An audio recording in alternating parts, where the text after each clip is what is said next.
भाईजान तुहानू खुदा दा वास्ता तुहानू मैं पैसा जायदाद अल्लाह के अपनी जान भी दाव ला दे सा, बस मेरी बीवी मैंने मोह छोड़ दियो। अपा इसकी बीबी कदों कटना है यार इनकी बहुत टाइम तो शादी नहीं हुई, इंदा इस वास्ते इस तरह करता पे। अच्छा इंदा ज़हनी तवाज़ुन खराब हो गया है, साइको हो गया है। ठीक है भाईजान जाओ, साड़ी बीवी तुहानू सवेरे मिल जासी। जाओ मेरी रोटियां पका दी जाओ। मैनू मेरी बीवी अज ही दियो वापस। तेन जेब च कट के दे दिया, तेन क्या जा सवेरे रोटियां पका दी भी हुन घर ते तेन सवेरे दे देंगे। आ जाएगी सवेरे जा हुन भाई, तेन मिल जासी तेरी बोटी जा।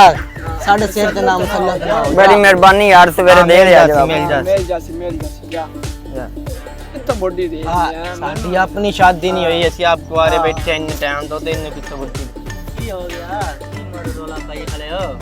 ओ भाई यार ओंदी शादी नहीं हुई, अच्छा काफी टाइम तो ओंदी शादी नहीं हुई। ओ ओंदा ज़हनी तवाज़ुन खराब हो गया है। ओंदी की है बुड्ढी लगा आंदा मेरी बुड्ढी दे दे, ਅਸੀਂ ਹੁਣ ਕਿੱਥੋਂ ਦੇਈਏ, ओंदी शादी नहीं हुई। ओ ਗੱਲ ਕੀ ਇਹ ਇੰਦਾ ਨਾ ज़हनी तवाज़ुन खराब हो गया। अच्छा अच्छा ਉਹ ਤਾਂ ਐਵੇਂ ਦੀਆਂ ਗੱਲਾਂ ਕਿ ਸਾਡਾ ਆਪਦਾ ਨਹੀਂ ਵਿਆਹ ਹੋਇਆ।